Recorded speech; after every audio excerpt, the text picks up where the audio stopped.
Hey everybody, welcome to week 4, I think, 4, yes, of Online Bridge. Hope everybody's doing great, surviving all this mess, and I hope everybody's washing their hands, staying 6 feet from anyone else, and staying at home as much as you can. This week, as I was going through my quiet times in the mornings, a word kept popping up, and it was compassion. And so I spent a little time studying on that. And if you look at the word compassion in the 4 Gospels, I think it crops up about 14 times. And each time, almost every time that it's mentioned, it says Jesus had compassion on them. And I thought about that phrase. And I thought, there's a lot of people right now that need compassion.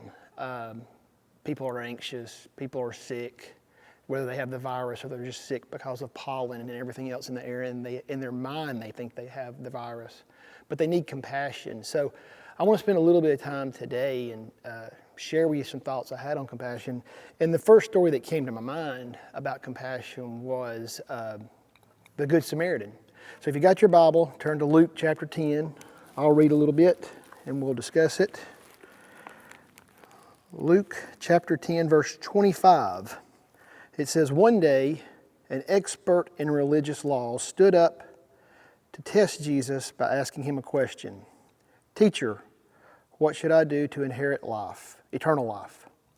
And Jesus replied, what does the law of Moses say? How do you read it? Because this guy is a religious law expert. Jesus kind of throws it back to him and says, what does the law of Moses say? And the man answers, you must love the Lord your God with all your heart, with all your soul, and all your strength, and all your mind, and love your neighbor as yourself. And Jesus said, right, do this and you will live. The man wanted to justify his actions, so he asked Jesus, who is my neighbor? And that's the big question. And I don't really think that this guy was trying to be a smart aleck when he said that, because we ask that same question. I mean, when Jesus says, love your neighbor as yourself, is that your next door neighbor? Does that include the people in your neighborhood? Is it the person you sit next to in chemistry class or work next to at your job? Is it the person at the coffee shop who you go see every once in a while to get a cup of coffee? Who is your neighbor? And to answer that, Jesus didn't just say, you know who your neighbor is. It's the people, everybody you see every single day. It's everyone. He told a parable. And he told the story of the Good Samaritan. So he tells a story of a Jewish guy. He's leaving Jerusalem and going to Jericho. And that's about a 17-mile walk. And it's not a very good walk. It's a real curvy walk. It goes downhill most of the way. And it's also a place where bad guys hung out and they robbed people a lot. So this guy having to go from Jerusalem to Jericho all by himself, he's probably nervous. He's got to go on this trip, 17 miles. Along the way, he gets robbed. He gets beat up. They strip his clothes from him and they leave him for dead. And you may think, well, that's a terrible story, Jonathan.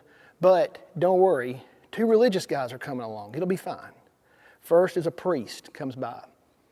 The priest sees the man and goes to the other side of the road and goes around him and doesn't stop to help him. Then along comes a Levite, which is like a church administrator is what we would think of that today, someone who works at the church. They kind of keep everything together. They're not necessarily a speaker or a preacher, but they're an administrator. They come down the road.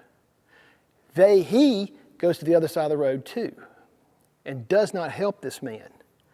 So it's really easy to look at those 2 guys and start beating them up today in our lives because they did not stop and help this Samaritan. But you don't know what was going on in their lives. They may have been late to dinner. Their wife may be cooking something, told them, hey, we're having this for dinner tonight. You need to hurry and get home. They may have had a really bad day and they didn't need anything else going on in their life. Here's one. What if they had heard that the bad guys were doing this as a trick now? They act like someone's beat up. You go over to help this person, then you get jumped.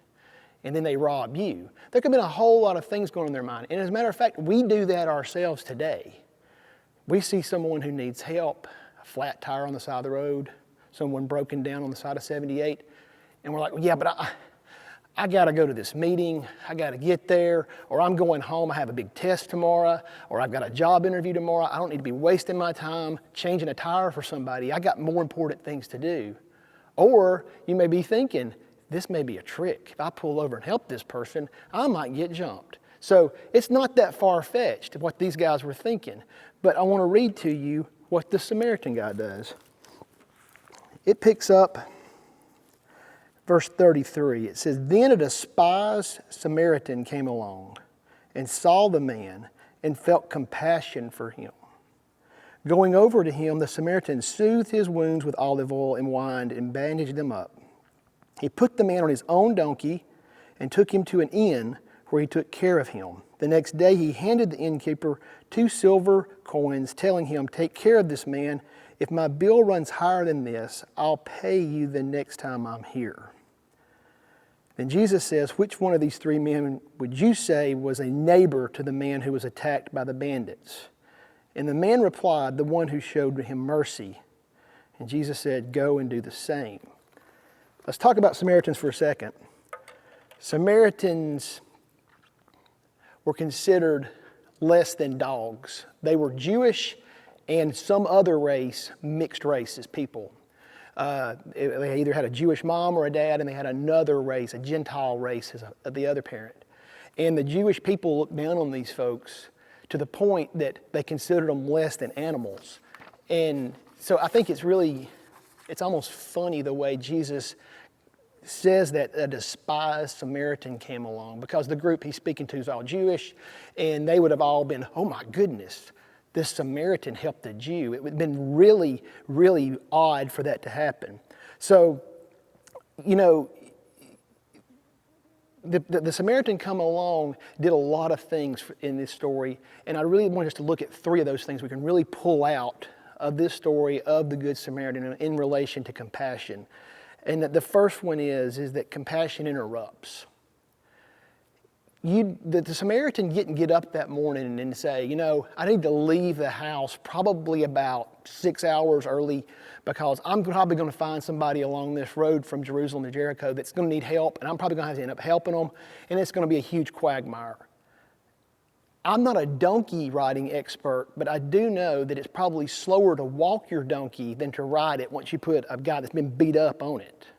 So this project that this Samaritan took on with this guy, this compassion that he showed, it interrupted his schedule. I'm sure that he had a time schedule. He needed to be in either Jerusalem or Jericho by a certain time, and this guy he had to help was an interruption. It was not something he planned that day. So you can't plan divine intervention in your life or interruptions in your life.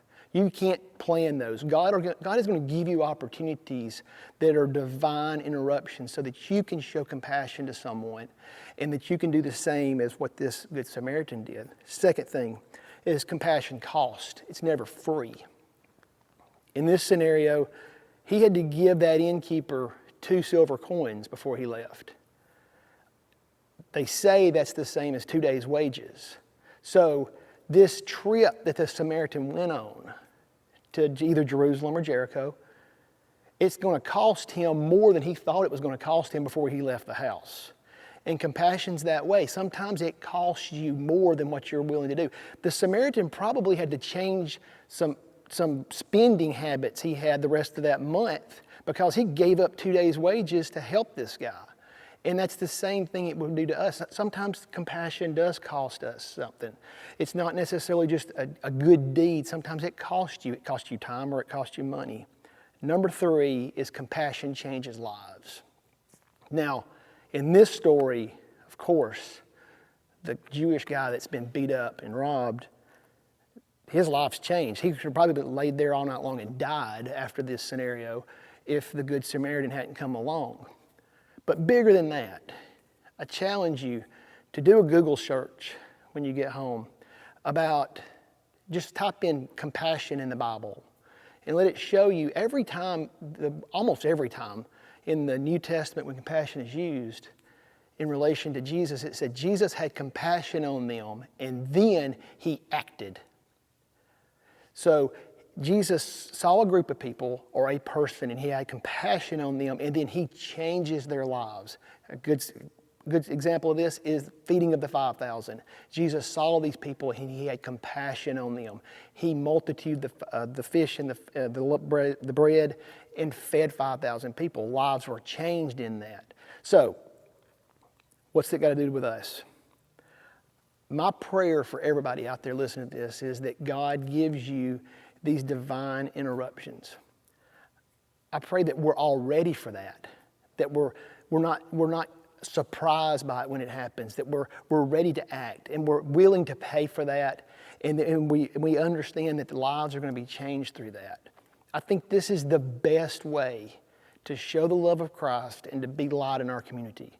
And that's what our whole mission here at Summerton Church of God is to be light. And that takes having compassion.